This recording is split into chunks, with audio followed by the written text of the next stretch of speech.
Welcome to Overtime, brought to you by KingsCast at www.kingscast.net. I'm Keith Korneluk. And I'm Chris Kalaszewski. And welcome to episode 33, entitled Post-Holiday Hangover. That's right, Keith. We are back after an 8-day break with the Kings, celebrating the holidays. It's been a good time. Good to have Kings hockey back at Staples Center. Got some big stuff to talk about this episode, so here we go.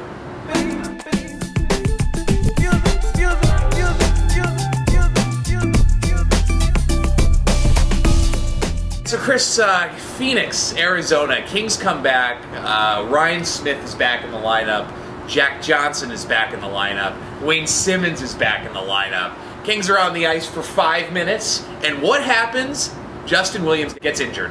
Yeah, talk about going from the highest of highs to the lowest of lows. I mean, watching one of your teammates get taken off on a stretcher, what a killer. I mean, this reminds you of injuries of the past that have haunted the Kings. Yeah, you knew that when Williams went down that he knew something bad had just happened. And it wasn't just a contusion or anything like that. It was a break. He was in a lot of pain.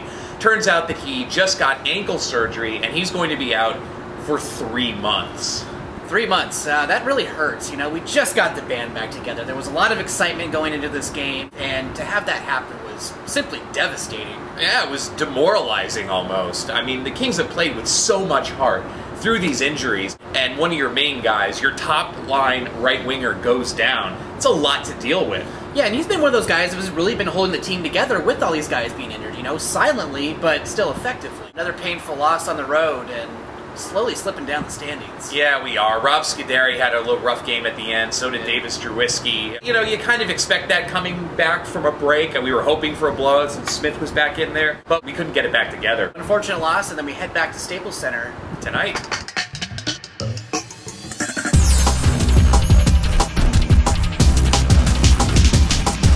So coming into the game against the Wild, we were all excited, get to see the team again, getting over that Phoenix loss, and walk into the arena tonight, grab a scorecard, and who was on there? It is the Nashville Predators. Yeah, that was a monumental blunder by the Los Angeles Kings. Kind of screwed that one up. Yeah, bad omen of things to come, perhaps. Perhaps, absolutely. One of the biggest surprises, though, I mean, this is the Minnesota Wild. You walk in there, Staples Center is packed. It is a sellout crowd, Chris. Surprisingly packed for a Monday night after the holidays. People are still traveling. A lot of people got Kings tickets as Christmas presents this year. I guess so, or a lot of free ticket giveaways. Well, tonight, the top line was Ryan Smith, Anze Kopitar, and Teddy Purcell. Teddy Purcell going from a healthy scratch in Phoenix to top line right winger. And Chris, how do you think he did? I thought he had a terrible game as usual. I mean, he's pretty par for the course for Teddy Purcell.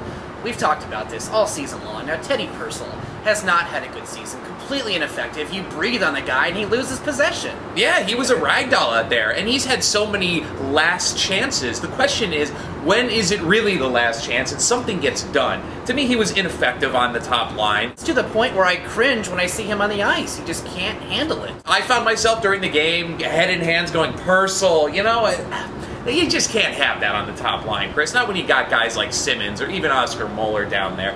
It was really rough for him. Something's got to be done. Yeah, no, absolutely. I mean, scoreless first period, so we were hanging in there, leading in shots, 13-10 at the time. Going into the second, you know, was where the Kings really just sort of fell off. They really were completely ineffective in the offensive zone, and God, we really missed Jared Stoll in the faceoffs because they were behind on that one tonight. Eric Belanger, former King, absolutely dominated. Hanzus, Kopitar, Siegel.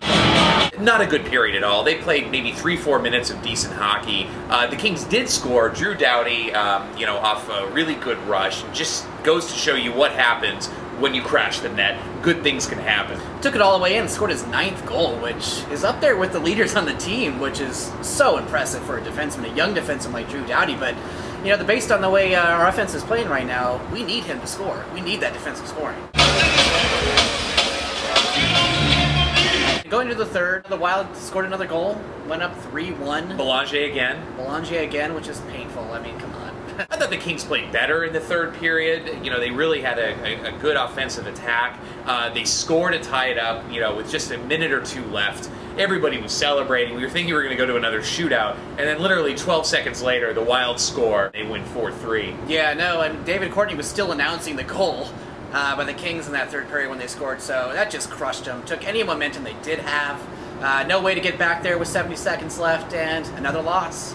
It was. Jonathan Quick tonight, I thought, was good, as usual.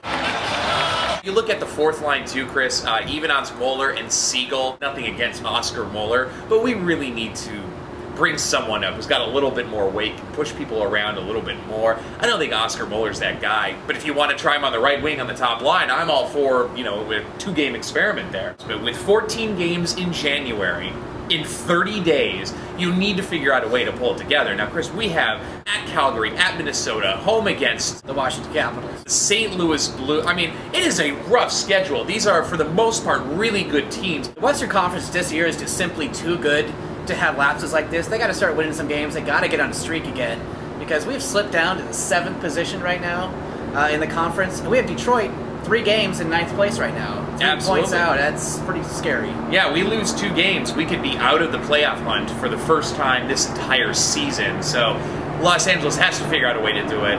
Personally, I think Dean Lombardi needs to make a trade. No, I agree, Keith. With the injury to Williams, it is time to go out there and get someone. Now, our question of the day is, who would you trade for, and what do you trade? Leave your comments downstairs.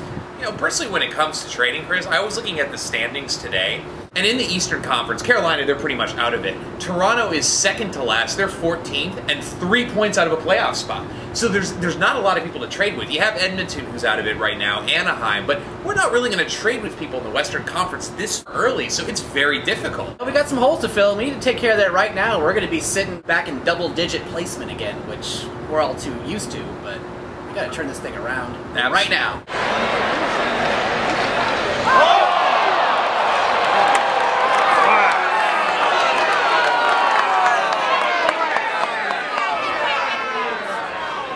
So Kings fans, your fan of the game today is David S. from Westchester. Big fan of the show. We love him. He's a great guy. And in our giveaway this evening, if you found us at Staples Center and tagged us and said you're it, you won an autographed Marcel Dion Los Angeles Kings puck. Good gift. Yep, that goes to David, who got it before anyone else. Had a lot of people later on, but too late. So David, fan of the game. I want a puck watching KingsCast. Go Kings.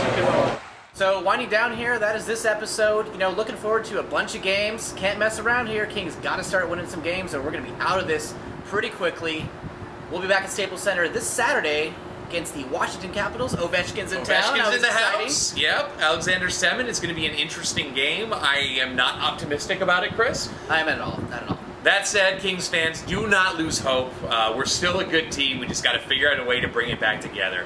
I'm Keith Korneluk. And I'm Chris Kalasiewski. And thank you for watching Overtime by KingsCast.